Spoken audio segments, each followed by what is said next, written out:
I'm president of Americans for Prosperity.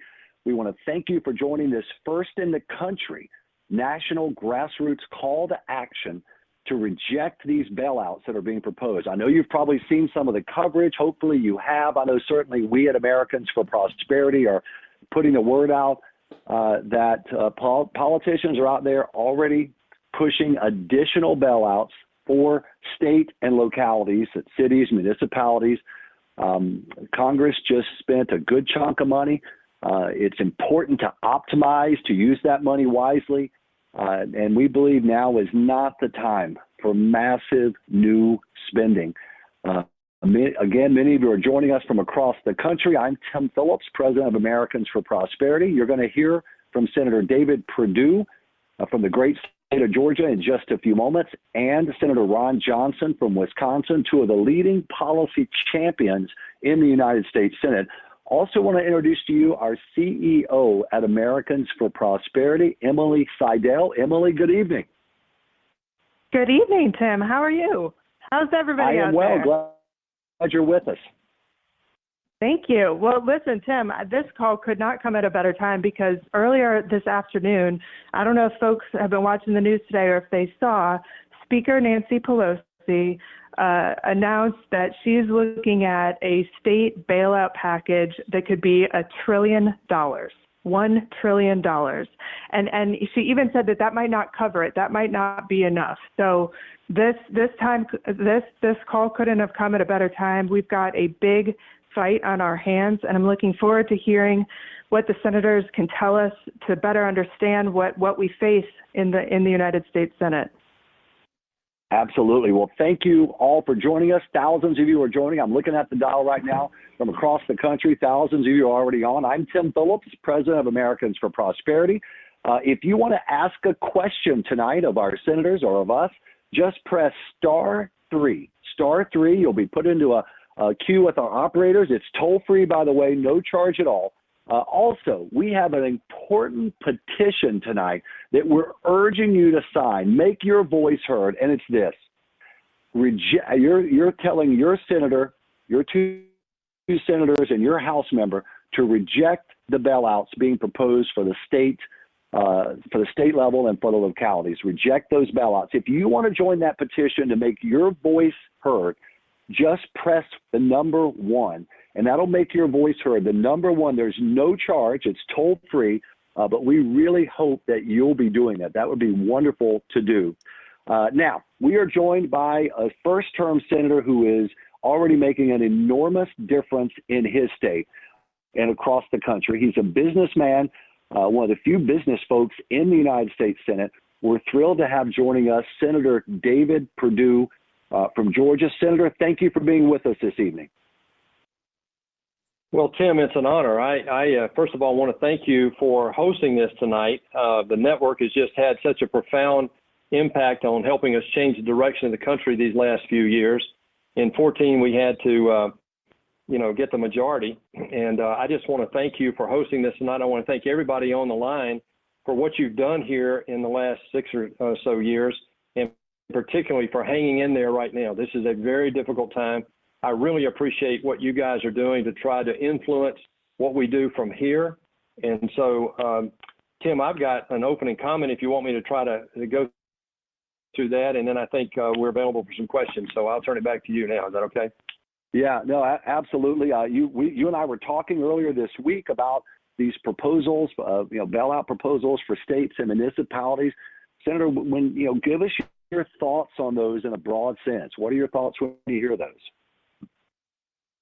Well, let me give a little perspective as I answer that. I mean, I think we have to look at where we are before COVID-19 and reflect on what COVID-19 has done to us. I mean, after 8 years of the lowest economic output in U.S. history, and where the administration under Obama had pulled back from some of our commitments overseas and created a power vacuum, we had 2 crises. We had a global security crisis and a growing debt crisis, but we had 8 years of the lowest economic output in U.S. history. Trump gets elected in 2016, thanks to many of you and all of us who really wanted to change the direction of our country. And so we executed an economic plan based on the fundamentals that most of us really believe in. and we created the greatest economic turnaround in U.S. history. I won't belabor that fact here. But here comes COVID-19 this year, and the health professionals tell us that it's going to be really bad. President Trump decides with a lot of advisors, and I think he did the right thing. And by the way, he got out early. I mean, he may have saved tens of thousands of lives here by getting out early and shutting down travel from Asia, quarantining people, Americans who are coming back from Asia, and so forth. Then in March, he decided that, along with a lot of people, that we had to close the economy down to shelter in place and protect people by social distancing and so forth. And what we've done then, Congress acted to try to prevent a liquidity crisis with small business turning into an insolvency crisis. And so there are 4 stages of aid, and these are not stimulus bills, by the way. I want to be very clear about that. And let me tell you, most of us held our nose and voted for this because we just felt like we had to protect the American worker. And what this is intended to do, all of this is directed at the American worker. The first phase was $8.3 billion directed at hospitals, protective equipment, testing. The second phase was $190 billion, paid leave and free testing. Then comes $2.2 trillion directed at small business under a payroll protection program, a direct payment program that most of us on our side fought against. There was a relief in there for state and local government. By the way, $150 billion was in the first in the CARES Act for state and local government. We'll talk about that more in a second. And then another program, about $500 billion went to Main Street lending that could be levered up. We bumped up unemployment for the people that have been thrown out, and then another $100 billion for hospitals and so forth. So a lot of targeted aid to help get through the crisis and stand up to the coronavirus. Then we had a supplemental just last week of $484 billion that added another $310 billion to the payroll protection program, another $75 billion for hospitals, $25 for testing, and so forth. So this is unprecedented, Tim. This is just unbelievable. Now we're being asked by Pelosi to consider as much as $1 trillion bailout for states primarily and local municipalities. And we've already thrown $150 billion at that. This is not a time to rush to throw more money at this until we find out how this $150 billion has been spent. And we need to be very cautious about this, in my opinion. We have a number of states who have been fiscally responsible over the last 10, 20 years in many ways. Their retirement pension plans are not upside down. They have, like my state, Georgia, has a $3 billion contingency plan on about a $25 billion budget. This is real. And so they've been fiscally responsible, and we don't want to penalize them to help states that have been fiscally irresponsible with these out-of-control pension liabilities. And as a matter of fact, of the $150 billion that just went out, Tim, there are 2 states included in 7 states of the ones that are in it had budget shortfalls in 2018 and got some of the biggest checks inside the first CARES Act, the $150 billion. New York got about $7.5 billion, and Illinois got $4.9 billion. But here's Pelosi now talking about wanting more, and here's why. The collective retirement pension liability, state pension liabilities across the country is $6 trillion in aggregate, $6 trillion.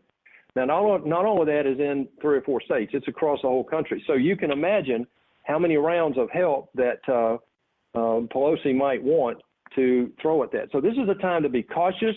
I think we have to be empathetic with the needs out there for sure. But at this point, we have thrown so much money at this. We need to reflect now. First of all, we need to get it implemented and reflect on how it's impacting before we rush to do anything else. And I, for one, am very concerned that we not penalize fiscally responsible states at the benefit of those that have been irresponsible. Senator Perdue, this is Emily Seidel. I'm the CEO at Americans for Prosperity, and thank you for laying all of that out. That is certainly a daunting landscape, but you walked through a ton of aid that has already been given. You talked through all of the various packages that Congress has already considered. They include some pretty eye-popping dollar figures, and many of the people on this call have spent the past several years, in fact decades, fighting for fiscal responsibility. So how would this new bailout for states and localities that we're here talking about tonight impacts something that is really on the hearts and minds of a lot of folks I know who are listening right now, the national deficit and the total debt of our nation. And why does that matter to you? Well, as Tim knows, I could speak all night on this one. It's the reason I ran for the United States Senate. It is absolutely our number one national crisis, and it's exacerbated by what we've just done. Look, before we went into this, and by the way, I apologize going into all the people on the phone who don't know me. My wife says I can bring any cocktail party to its knees talking about this, but this is the reality that we have right now. I have a debt clock in my office in Washington. It spins at about $100,000 a second. We had $23 trillion in debt before COVID-19. We've added $2.9 trillion of spending in this relief package that I just outlined in 4 steps. And now the Democrats are talking openly about another step. I don't know. I just don't know how that is possible, frankly, until we get at the 2.9 that's already been spent. We had a 1.2 roughly shortfall this year in budget shortfall. And so now we're looking at just the debt itself in these steps, just in the next immediate future, going from $23 to $27 trillion potentially based on what we've already done. I understand that some of the $2.9 trillion relief package will be paid back, but in addition, even with that, we're still talking about unprecedented numbers as a percentage of our economy. The long-term problem will be the debt. Now, let me show you why. The interest rate now is 0. The Democrats are saying under their modern monetary theory, as part of the Green New Deal, of course, is with 0 interest rates, it doesn't matter how much you borrow. Well, here's why it does.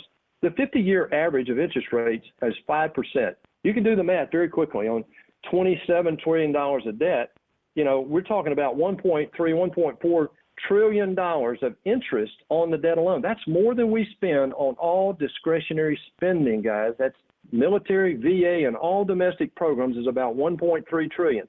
We would be spending more on interest alone than we are on all the things that we put in the budget. That doesn't include mandatory.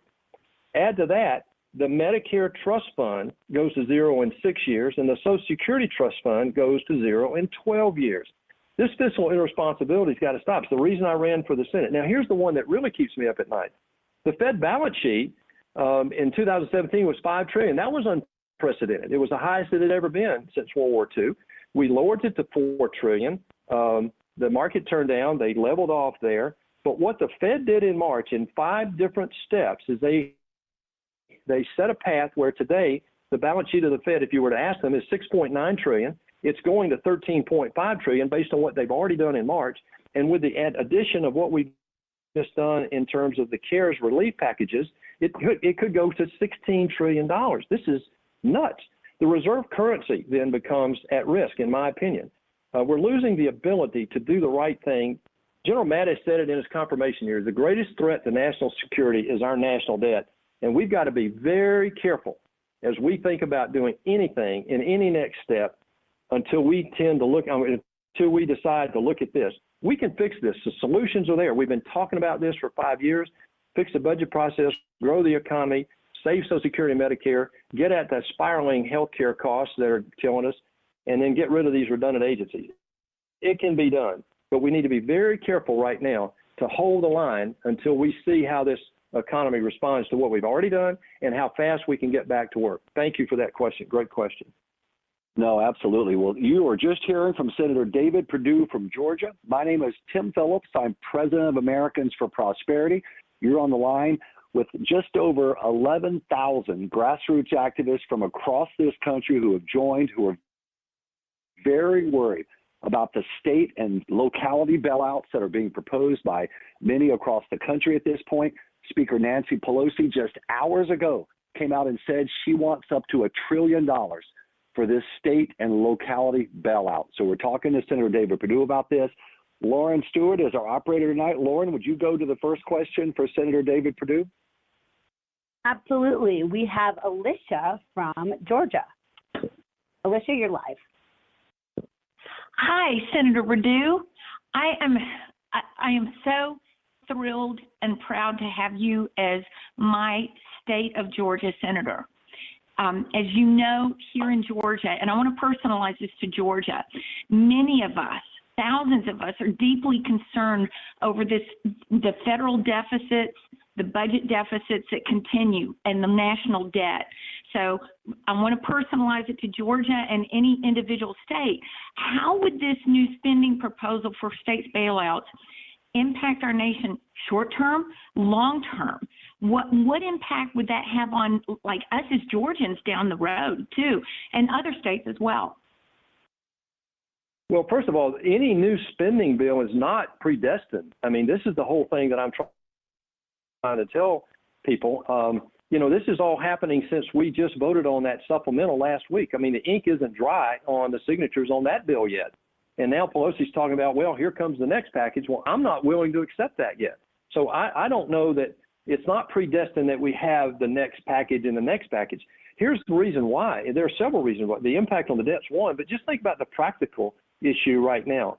If we were to throw all this at this problem now, what happens next fall and winter?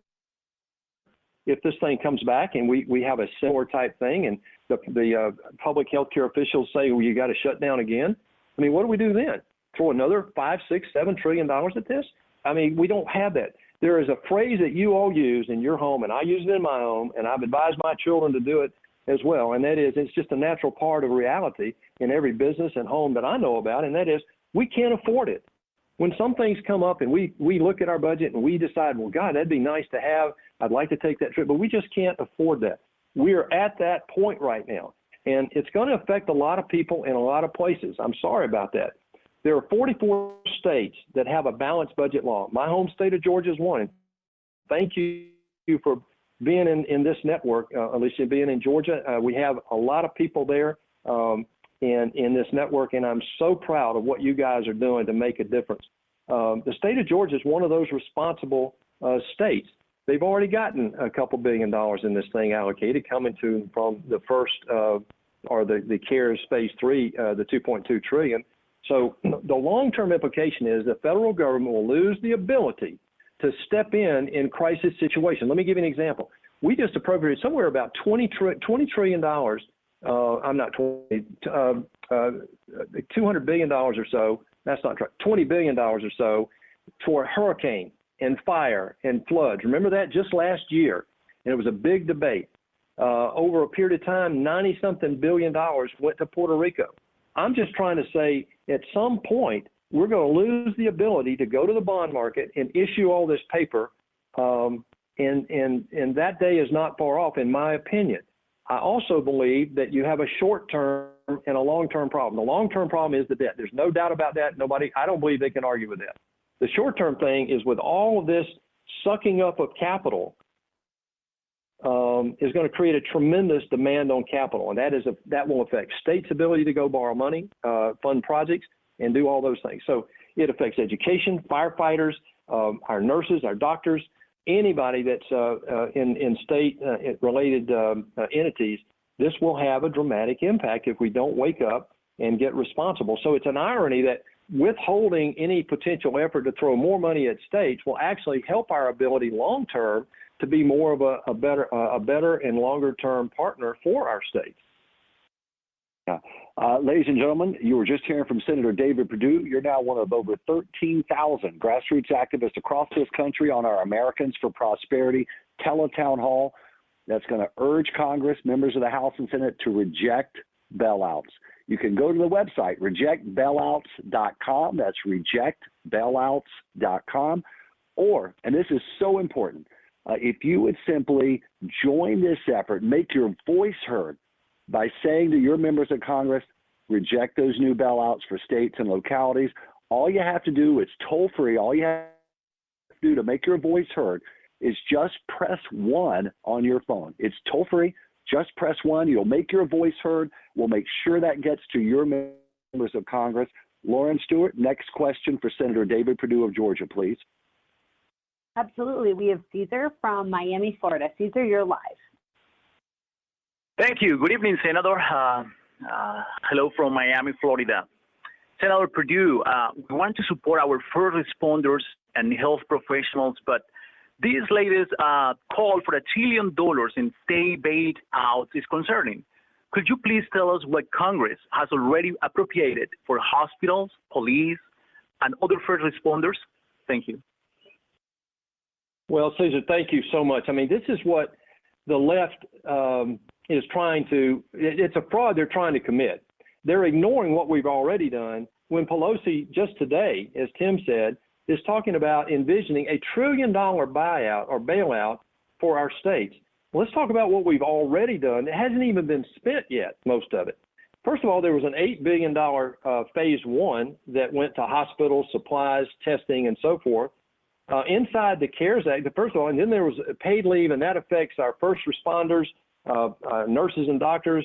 We went to free testing, and that certainly helped a lot of people who are in those frontline jobs. And inside the CARES Act itself, the $2.2 trillion was $100 billion for hospitals, $100 billion directly for hospitals. In phase two of that, the supplemental we passed last week was another $75 billion.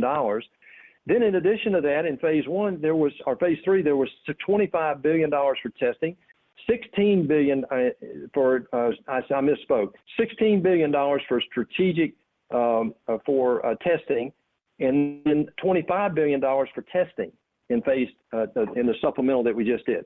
These are huge numbers. Almost $200 billion spent for extended leave for some of these first responders and all these people on the front line. $175 billion for hospitals. And in addition to that, like I said just a minute ago, $150 billion plus other individual items in other different categories, miscellaneous items that could add up to another $50 to $75 billion for our states.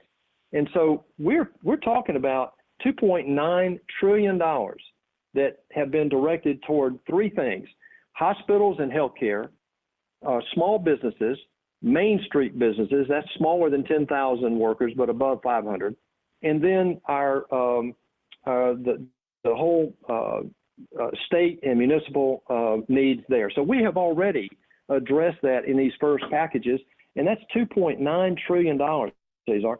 I mean, honest to goodness, we all get desensitized to these numbers, but honestly, this is where the network, I think, can really make a difference.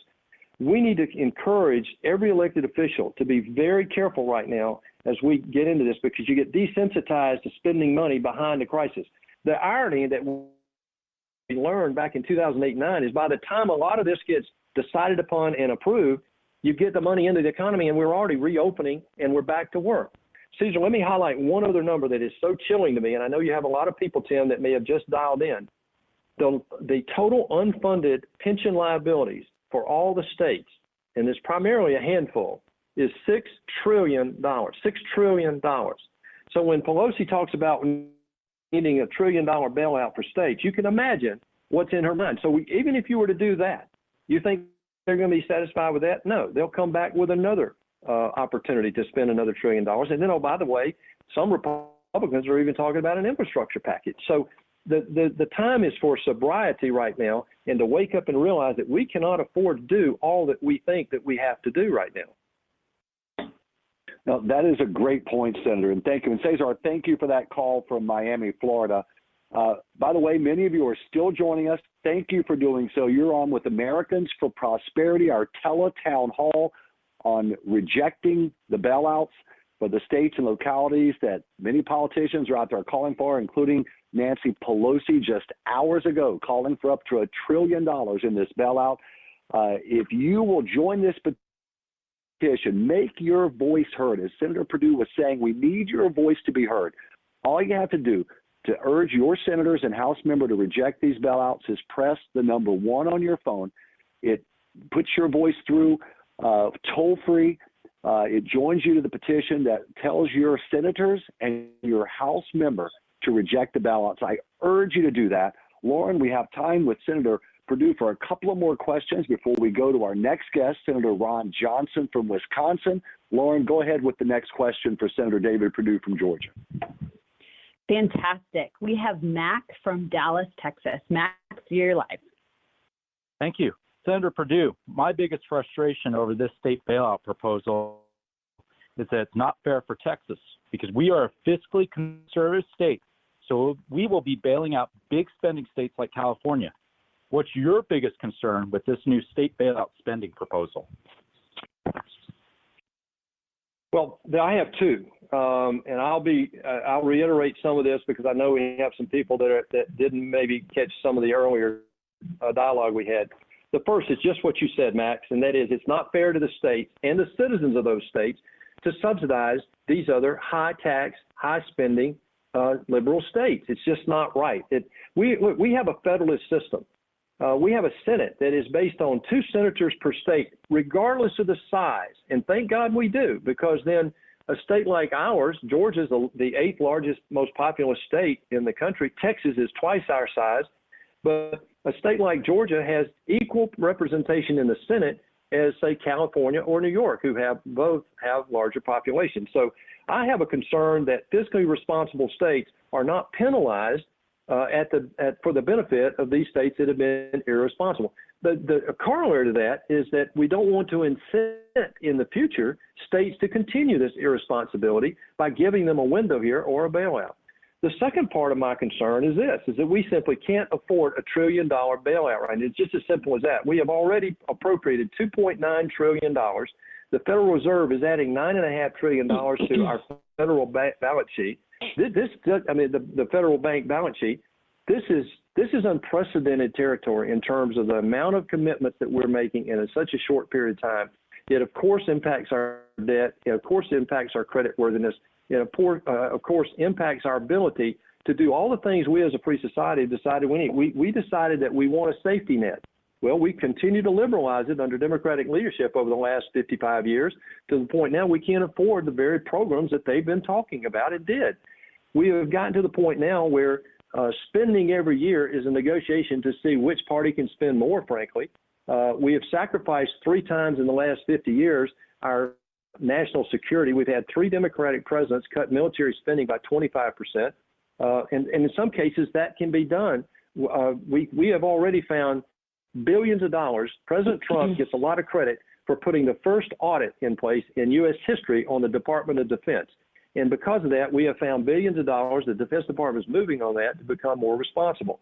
We voted to allow the head of the VA, the Veterans Administration, to fire people. That was a bipartisan bill. It took blood. I aged 20 years in that process, but we got it done. And the head of the VA, in about a year and a half, fired 9,000 people in the Veterans Administration for not doing their job. It can be done. I am very concerned about any bailout of these financial irresponsible states. It's not fair to the responsible states like Texas and Georgia and Wisconsin. And I'm telling you, Tim, I'm going to take a literary right here. I want to tell everybody how excited I am that Ron Johnson's coming on in just a minute. Stay tuned for that.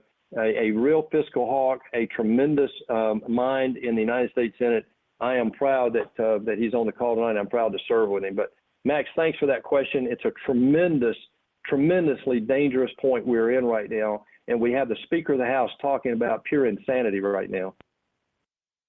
Senator David Perdue, we are so thankful that you have joined us this evening, giving us 30 minutes of your time. Ladies and gentlemen, you're next going to hear from the man that Senator Perdue. But first of all, Senator Perdue, thank you. Thank you for joining us. I know you've got a lot to get back to in Georgia tonight, and then you're coming to the Capitol on Monday. But we're in this fight with you to make sure these next round, the proposals on these bailouts will be defeated, Senator. Thank you very much. Well, Tim, thank you. And I just want to thank everybody on this call. We're the greatest country in the history of the world because we know how to take care of each other. We're the best it's ever been in terms of crisis. But we've got to stand up to this leftist move right now that wants to turn us into a socialist society, and this is what they do in a crisis like this. They will use this as an example. There's a member of the House that actually said the coronavirus gives the Democratic Party a tremendous opportunity to reshape the image of America into one that the liberal left wants.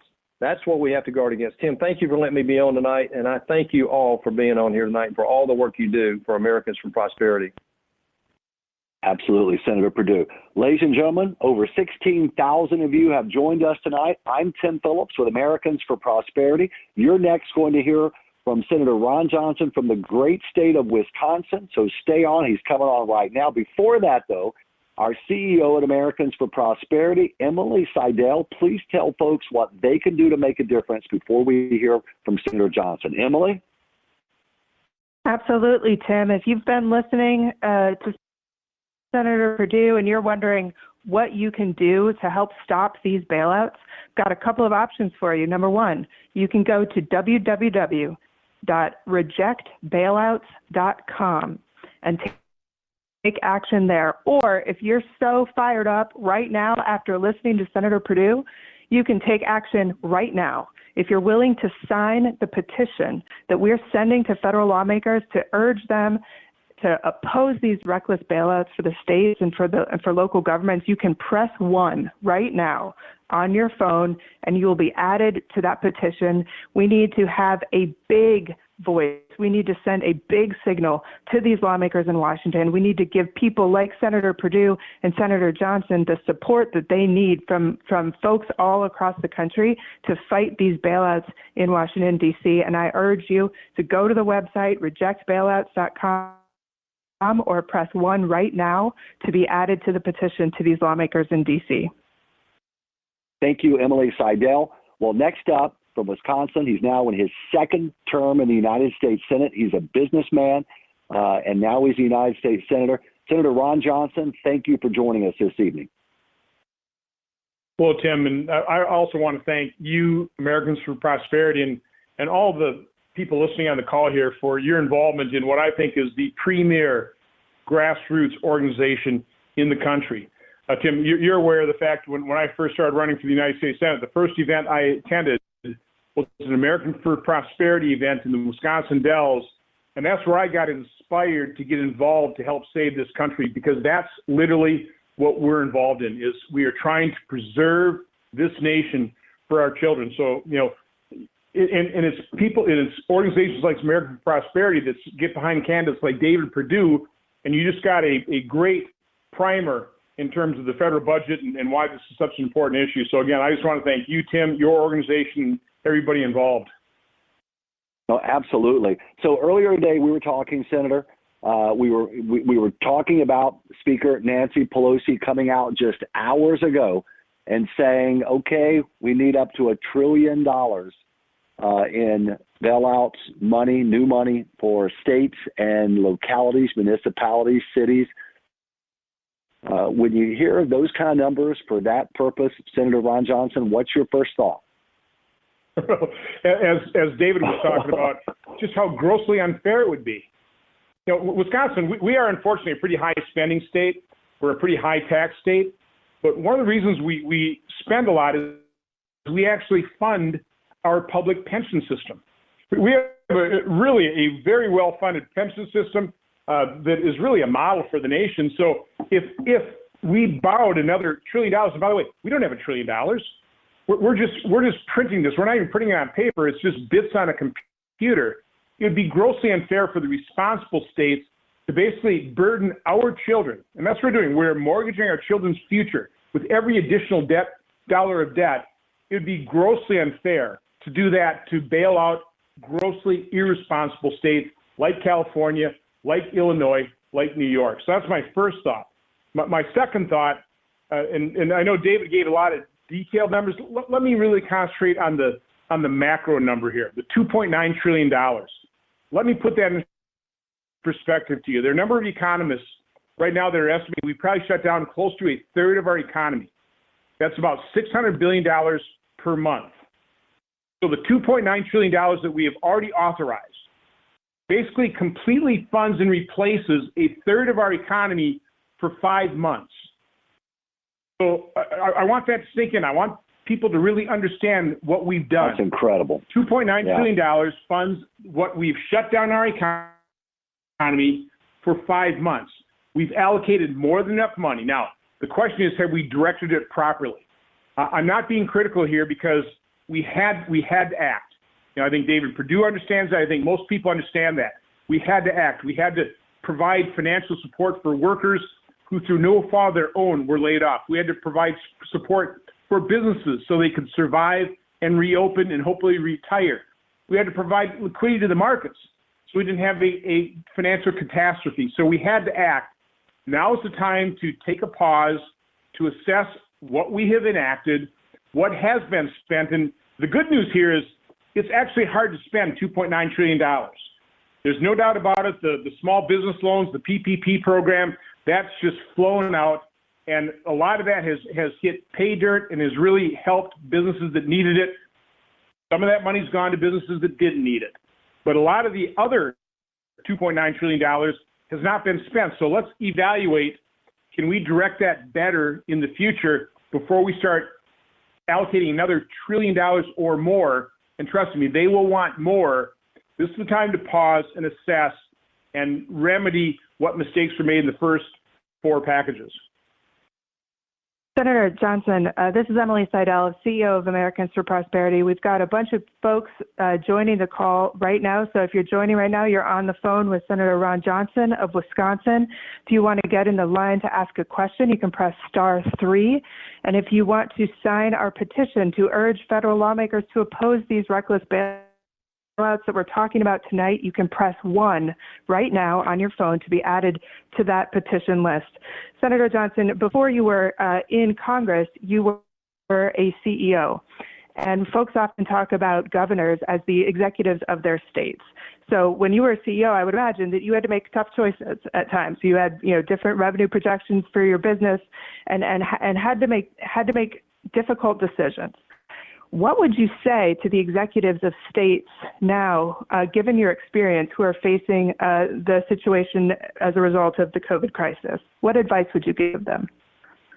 First and foremost, keep as much of your economy open as possible. I've been out there since the end of March, and I've taken a lot of criticism for talking about we need to keep all this in perspective. I'm not going to downplay at all the travesty and the tragedy that is COVID-19, the medical horror that is. But I've also been pointing out for quite some time the human toll of the economic devastation we are witnessing now and that we can witness in the future. So we have to put this all in perspective. And so the fact of the matter is, so much of our economy is essential. I've always push back on the fact that you can issue shutdown orders and then start listing essential businesses. It's completely backwards. What we should be doing is recognizing most of our economy is essential for somebody. And what we should be doing is targeting the non-essential businesses that pose a risk to an out of control spread of the coronavirus. That's what we should focus on. And then if we focused on those businesses, we could direct the aid to their employees, to their workers, and to those businesses so they can survive after this. Again, this is nobody's fault. By doing that, most of the economy will remain open, and then we could assist those businesses also to remain open as safely as possible. Follow the guidelines. This is a nasty disease. It is something that I understand the fear. I understand we should respect it. We should do everything we can to mitigate it.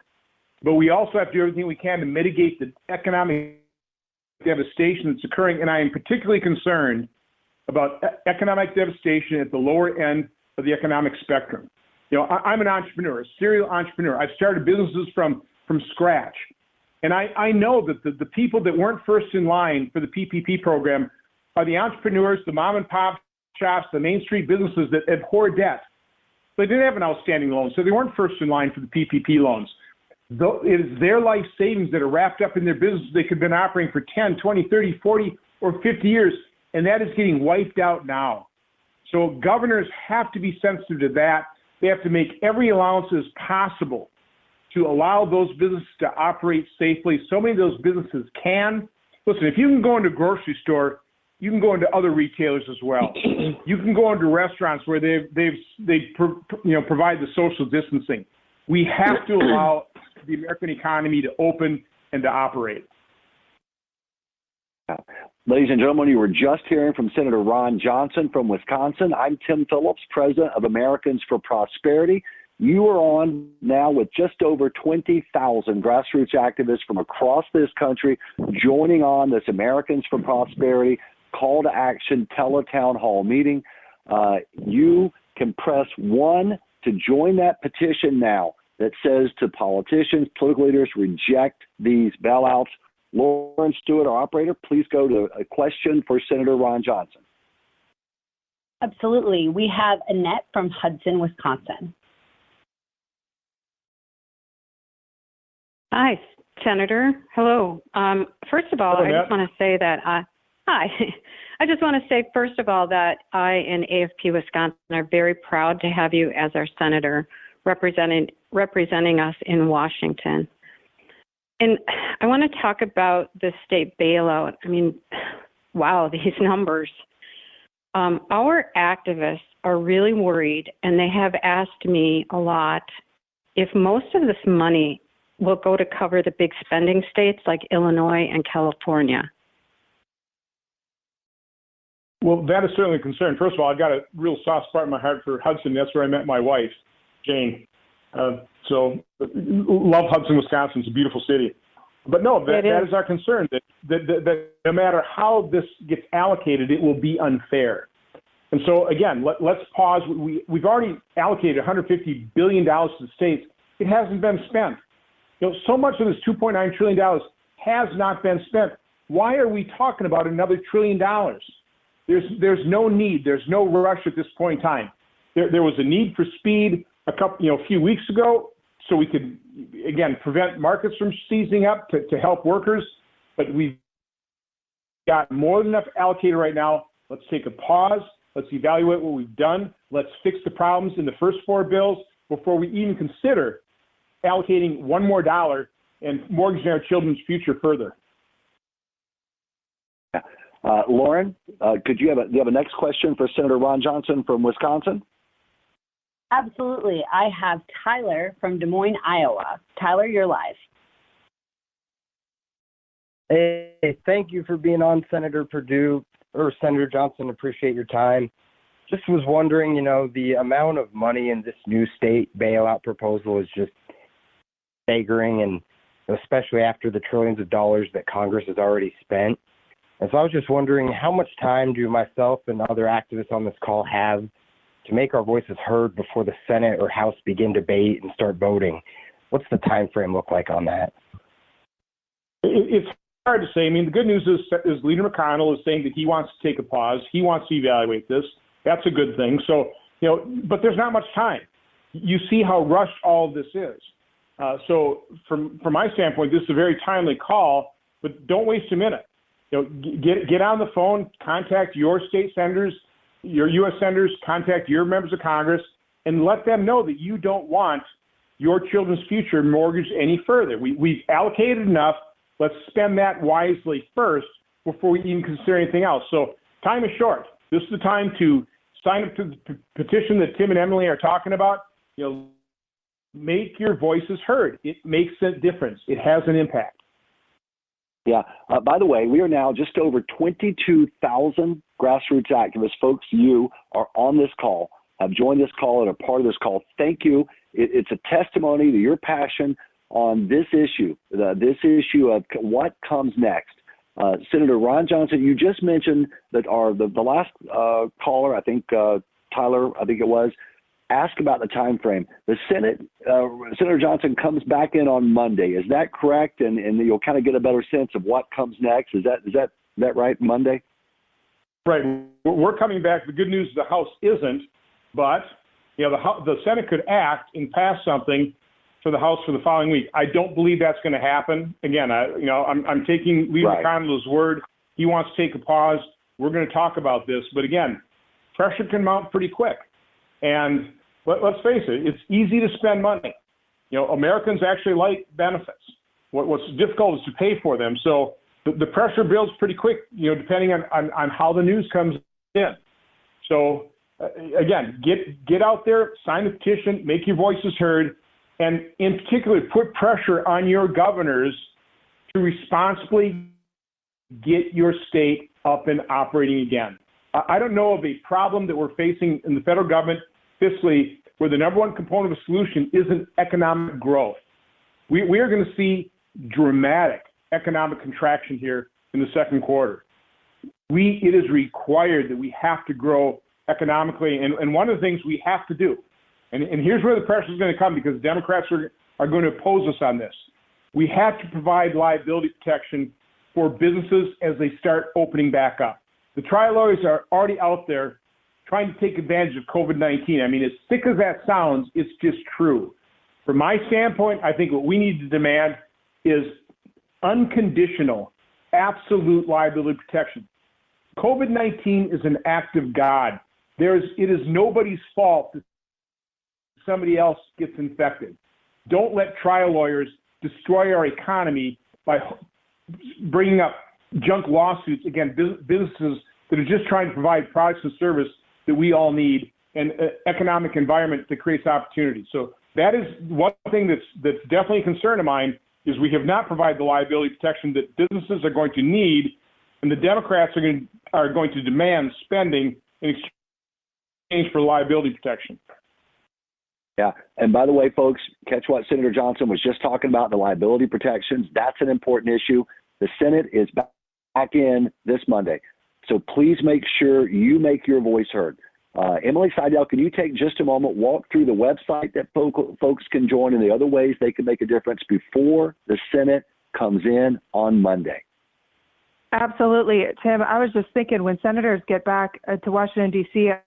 on Monday, wouldn't it be great for them to have in their inbox a petition with tens of thousands of signatures from people across the country who are asking them to stand strong and reject these bailouts? You can do that right now. If you're on the phone, you press 1 on your phone, and you will be added to that petition, a petition that opposes these reckless bailouts. But I'd also like to challenge folks who have been listening and who have perhaps learned more about these bailouts and are increasingly concerned about them, as I am. Ask your friends, ask your relatives, ask your neighbors to go to rejectbailouts.com. Even though they didn't join this call, they can also sign the pledge if they go to rejectbailouts.com. Tim? Thank you, Emily Seidel. Lawrence Stewart, would you go back to the next question from the queue for Senator Johnson from Wisconsin, please? Yes, absolutely. We have Sam from Milwaukee. Sam, you're live. Hey, thanks for coming on today, Senator. Well, Sam. So I guess I see state debt as really the most transparent measure of poor leadership and bad policies. It's something we can compare to outcomes to see if these policies are working or not. I mean, if we let states wipe the slates clean, so to speak, on the backs of other states, how will we ever again hold folks accountable in state leadership for bad promises and bad policies? Well, we won't, which is why we shouldn't do this. And of course, this will just be a short-term respite in terms of their financial distress, because they will just continue to do the exact same thing. We would be enabling these states to do it. We would also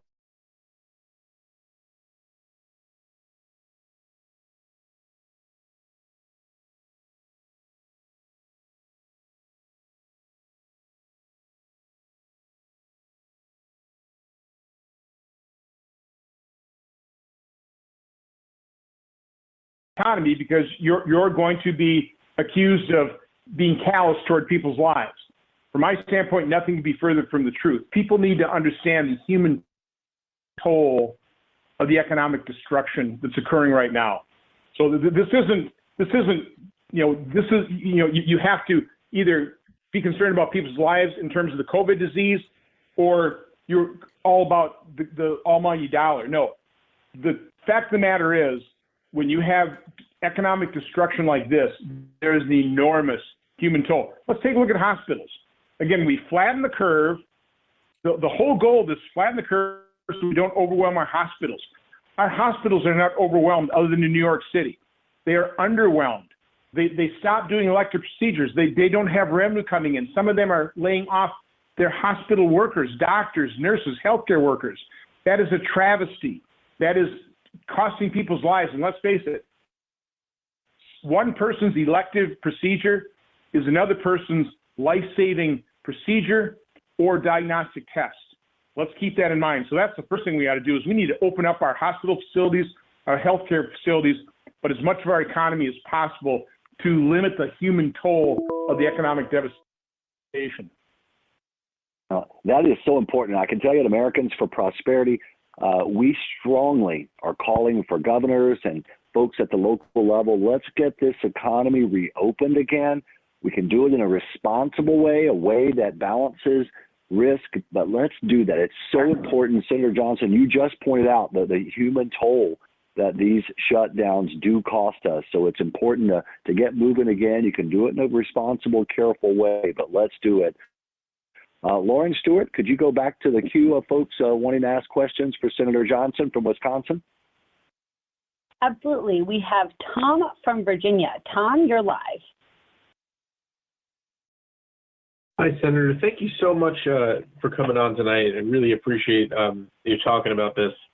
I was wondering if you could talk a little bit more about Wisconsin's pension system and how it is one of the best funded pension systems in the country, and what Wisconsin does differently that other states can learn from. I appreciate the question.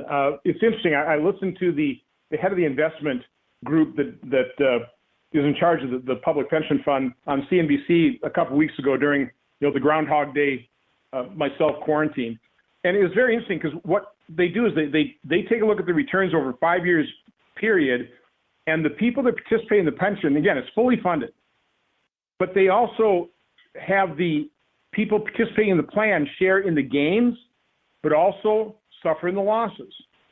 A very fair system. And so, again, it's a very responsible pension system that, again, is fully funded. One of the reasons Wisconsin taxes are higher, but that's something that we've, that's the political compromise that we've come to in Wisconsin. But once again, it would be grossly unfair if our children's future were mortgaged further to bail out Illinois, New York, California. Those always seem to be the big three, right? There are probably 40-some plus states that do this responsibly, and only a handful of Democrat-run states that do it irresponsible, and that's who Nancy Pelosi and Chuck Schumer and by the way, Dick Durbin. There you go. You got powerful members of Congress that are representing those states, California, Illinois, and New York. Let's not let them get away with it. Yeah, no, that's such a great point, Senator. By the way, we have crossed the threshold, just a hair over 25,000 folks joining us tonight. Thanks to all of you. I'm glad you're on this call. I'm Tim Phillips, president of Americans for Prosperity. You just keep adding folks. Folks keep adding on. Thank you. You were just listening to Senator Ron Johnson, a former businessman. Now he's in his second term in the United States Senate from Wisconsin. He mentioned just a moment ago, the Senate is coming back in on Monday, this Monday. One of the things up for consideration will be an idea that Speaker Nancy Pelosi was just talking about hours ago, up to $1 trillion bailout for states, localities, cities, municipalities. What just a terrible idea at this moment in time. We're discussing questions about that. Lauren Stewart, the next question from the queue, if you would, for Senator Johnson. Absolutely. We have Edward from Denver. Edward, you're live. Yes, hello. Appreciate being able to ask a question. Just live outside of Denver. The people of Colorado decades ago passed a taxpayer Bill of Rights, and trying to be responsible, keep the government, in check here. I don't understand how we're left to pay for these other states that are not even coming close to anything of that nature, considering the people here voted actually to keep the state government in check, and now we're asked to pay for these other states, and not to mention pay into the federal government. And I guess my question is just that: how are we responsible for these states that haven't been responsible? Well, you shouldn't be, and that's why you're on this call, and that's why you got to sign the petitions. I was on a conference call earlier today, and one of the things I pointed out is during any crisis, and this is no different, but in this crisis, we do see the best of America. I mean, you take a look at the heroes of the people working in healthcare that are risking their lives, and it's costing their lives. Doctors and nurses are dying in New York and elsewhere. So we see the absolute best of America, but it's not just in hospitals. I hope all of you, when you go into the grocery store, I hope you thank the checkout person, the people who stock the shelves. Thank the people that continue to work in this country. So we are seeing the best of America. Unfortunately, we also, in some cases, and I would say it's this state bailout request, we start seeing some of the worst. The old Rahm Emanuel, his advice where don't let a crisis go to waste. How grotesque is that? So again, what I want to focus, I know David Perdue said this kind of in his closing remarks too. America is a precious, precious thing. We are so fortunate to live in this country, to have the freedoms, to have the opportunity that our founding fathers and the genius created for us. It is our job, it's our duty to do everything we can to preserve this for future generations, to make sure that America not only survives for future generations so that it thrives. We have an enormous task on our hand. Once this COVID crisis passes, the economic devastation is profound. It is going to take every ounce of elbow grease, every ounce of tenacity, every bit of imagination and innovation and creativity on all of our parts to rebuild our country. We are going to have to rebuild it. And so let's not put ourselves further in the hole and make us have to rebuild out of a deeper hole.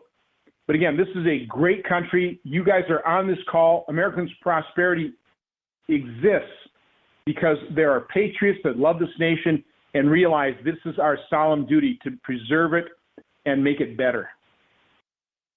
Senator Ron Johnson, well said. My name is Tim Phillips, President of Americans for Prosperity.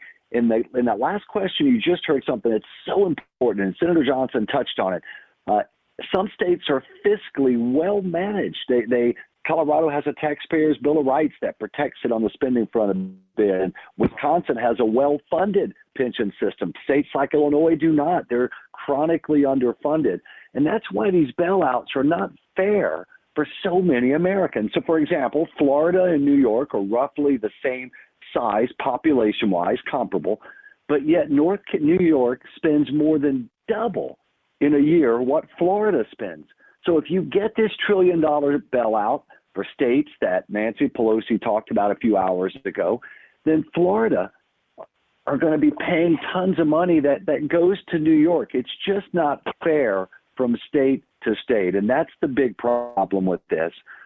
Senator Johnson, I want to thank you for your time this evening. You've made so many points that I'm glad the folks on this call made. Any last thoughts before you sign off and we turn it over to Emily Seidel? So again, just to reinforce, first of all, thank Americans for Prosperity. I mean, what a great name. I mean, that is what America is all about, Americans for Prosperity. But thank everybody on this call. Thank you for your efforts in the future. Again, we are going to have to rebuild what has been destroyed by this COVID-19 crisis that is nobody's fault. Keep that in mind. It's nobody's fault. This is not the time to pit one American after the other. This is the time to unite and join forces and come out of this together, a more united, a more prosperous nation than we've ever had in the past. So God bless all of you. Thank you all. Thank you. Emily Seidel, the CEO at Americans for Prosperity. You once worked on the Hill many moons ago. We're glad you're with us now. But give us a sense of what it's like when folks are reaching out. We're asking people to do that. Give them a sense of what these members are hearing and thinking when that happens. Sure, Tim, thank you. And thank you for referencing how many moons ago it was that I worked there. It doesn't make me feel old at all. So I worked on Capitol Hill for over a decade. And, I can tell you there's a danger there that people kind of get in a bubble. And all of a sudden, when there are a ton of phone calls pouring into an office or a ton of emails or a big stack of postcards come in or a petition gets mailed from an organization that has hundreds or thousands of signatures on it, the office flips into high gear. and it is game on, and people in that office run to the member of Congress, run to the senator, and say, oh my gosh, there's an issue that people are starting to light us up about. We've got to pay attention. We've got to figure out what we're going to do. That's what this organization does. That's what we are asking you to do right now on this issue. These bailouts, these reckless bailouts, we've got to send a strong message to Congress right now that this is not okay. And so you can do that. So many of you, I want to thank you for being on this call because you've done it. You've pressed 1 on your phone, the number 1. You've signed the petition already. Thousands of you have. I'd encourage you, if you haven't done it yet, before you hang up, press 1 on your phone so that you can add your name to that petition. I'd also ask you to share the website, rejectbailouts.com. That's rejectbailouts.com, and encourage everybody that you know who might also be concerned about this misguided public policy, this $1 trillion bailout, to sign the pledge as well. Sign that petition and have those in Washington who return, those senators, as you heard Senator Johnson and Senator Perdue talking about, returning to the Senate on Monday. I want them to return to their offices with full inboxes and with a big list of names on a petition that they can't ignore. Well said, Emily Seidel. Thank you to Senator Ron Johnson from Wisconsin. Thank you to Senator David Perdue from Georgia. But most of all, thank you to all of you. We know the battle ahead, the challenge ahead of us. Let's go win it. Thank you all, and good night. What an awesome opportunity, man. Seriously, just a really, really cool opportunity to be able to hear. Hang on, I'm getting audio in the back of my headphones, by the way. We're hearing you. We're hearing you just fine, Mr. Henry. But yeah, a great opportunity to hear from Senator Perdue and Senator Johnson and their thoughts about this issue of bailing out states and municipalities, and not just thoughts and opinions, but also like some facts. I thought that was really good too. I thought the questions were great. I thought the questions were fantastic, man. Yeah. And I'm maybe a little biased. I'm kind of a fan, kind of a big fan, but I thought Tim Phillips did a fantastic job, and as he normally does. We did one of these town halls. It wasn't broadcast on Facebook, but through the AFP Tennessee organization, we did a town hall with Tim Phillips last week, and so many of my activists and volunteers hit me up later and said, man, Tim Phillips, where y'all been hiding him? Put him right. Where has he been at? I want to hear him on the radio or on television. He's great. And but I thought that was excellent. One of those hidden gems, man. Yeah, he is good. He did good with the directing traffic and everything too. A little producer comment there. He was crushing hosting. Yeah. Bro, which is way harder than it seems on its face. Like, you think that's something anybody can do on the fly. No, that is an extremely hard thing to do, to be able to direct that much traffic, to be able to ping off of the stuff you're supposed to be pushing. By the way, let me do that real quick. Speaking of, if you want to take action yourself on anything you just heard up there, check the description section of the main video here. Obviously, you'll see those things linked up there where you can take action right now. Sign this pledge if you want to let everyone know. We're just tired of the reckless bailouts. I really hope you enjoyed this stream right now. Actually, I think what we're going to do currently too, and we want to be able to hear from y'all. We had fantastic comments going in the watch party in the AP Middle Tennessee area, the AP Knoxville area as well. We had some great conversations going with my buddy Jonathan, man. That guy's just a wealth of knowledge over there. Comments going back and forth. Follow the link in this Zoom. Actually, technically speaking, if you take away everything that David does that you're seeing on the screen right now, which is an incredible amount of effort, we're just sitting on the Zoom call right now. So if you follow that Zoom meeting, what you'll do is literally come into the same meeting that we're at right now. We're just not going to broadcast it live. You could just come on in. We're not going to broadcast it live. Like, just come on in here. Hang out, man. Look how fun it looks in here. We dance. We party. We dance. We sing, right. We just want to hear from y'all afterwards, build the community, really get your take on things, see if you have any follow-up questions as well. We'd love to direct that back to our state supervisors also. But I think, Shyman, if you want to end this stream right now, we'll just kick people over to that Zoom session. We'll see you, and when you come in, we'll admit you. We'll hang out here and just keep talking by ourselves for a little bit and just give people more enough time to come over. If you want to come over, cool.